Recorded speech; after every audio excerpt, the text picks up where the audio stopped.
Welcome to my channel. इस video में हम थोड़ा डिस्कस करेंगे हाइपरटेंशन के बारे में। तो हाइपरटेंशन है क्या? तो मुख्तलिफ़ जो रिसर्च हैं वो मुख्तलिफ़ नंबर्स देती हैं, लेकिन जो सबसे ज़्यादा वाइडली यूज़ होता है वो ये डेफिनेशन है कि ब्लड प्रेशर 140/90 से ज़्यादा हो। तो ये डिफरेंट कंडीशंस के लिहाज से डिफरेंट हो सकता है, डिफरेंट एजेस के लिहाज से डिफरेंट हो सकता है। तो इसकी दो टाइप्स हैं। एक तो होती है प्राइमरी हाइपरटेंशन, जिसको हम एसेंशियल हाइपरटेंशन भी कहते हैं, और जो एसेंशियल हाइपरटेंशन है इसका एग्जैक्ट काज अननोन है। और जो इसके लिए रिस्क फैक्टर्स हैं उनमें सबसे पहले ये आ जाता है कि एक तो आपका वेट ज़्यादा है, ओबेसिटी। इसके अलावा आपकी जो क्या कहते हैं उसको, स्मोकिंग है, अल्कोहल इनटेक है, या फिर आप ज़्यादा कोई टेंस इन्वायरमेंट है। तो ये सारे फैक्टर्स मिलके प्राइमरी हाइपरटेंशन काज कर सकते हैं।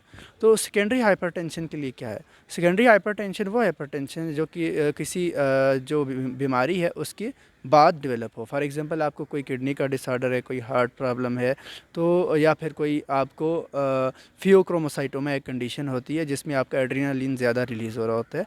तो इस तरह की कंडीशंस के बाद जब कोई ब्लड प्रेशर हाइपरटेंशन डेवलप हो तो उसको हम कहते हैं सेकेंडरी हाइपरटेंशन। ठीक है। अब इसकी माइल्ड, मॉडरेट और सीवियर फॉर्म्स हैं, उसको हम डिस्कस नहीं करेंगे क्योंकि उसको वो सिर्फ नंबर से रिलेटेड हैं। तो अब हम आ जाते हैं जी इसकी मैनेजमेंट पे। तो हाइपरटेंशन की मैनेजमेंट में सिंपल है कि आपने अपना लाइफस्टाइल चेंज करना है। अगर आप ओबीज़ हैं तो अपना वेट लूज़ करें, अगर स्मोकिंग कर रहे हैं तो स्मोकिंग सीजेशन, और अगर कोई अंडरलाइंग डिसऑर्डर है लाइक किडनी डिसऑर्डर है, हार्ट डिसऑर्डर है, तो उसको आपने ट्रीट करना है। तो जो एग्जैक्ट ट्रीटमेंट है हाइपरटेंशन के लिए वो है, अगर आपने यूज़ करना है एंटी हाइपरटेंसिव्स। एंटी हाइपरटेंसिव्स में हम डिफरेंट फर्स्ट लाइन थेरापीज़ यूज़ कर सकते हैं। एस इनहिबिटर्स यूज़ कर सकते हैं। फॉर एग्जांपल एस इनहिबिटर्स में आ जाता है रेमिप्रिल आ जाता है, अच्छा लोसानिप्रिल आ जाता है। ठीक है। इसके अलावा हम यूज़ कर सकते हैं एंजियोटेंसिन रिसेप्टर ब्लॉकर्स, जिनमें टेलमिसार्टन, लोसार्टन, वेलसार्टन, कैंडीसार्टन, इर्बिसार्टन आ जाते हैं। ठीक है।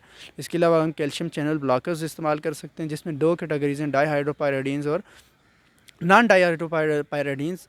अब एम्लोडिपिन वगैरह जो हैं ये डाईहाइड्रोपायरिडीन्स हैं, जबकि नॉन डाईहाइड्रोपायरिडीन्स में लिल्टियाजिम और विरापामिल आ जाते हैं। ठीक है। इसके अलावा हम बीटा ब्लॉकर्स यूज़ कर सकते हैं, लेकिन ये याद रखें कि पहले ज़माने में बीटा ब्लॉकर्स को फर्स्ट लाइन थेरापी समझा जाता था। अभी इसको first line therapy beta blockers को नहीं समझा जाता।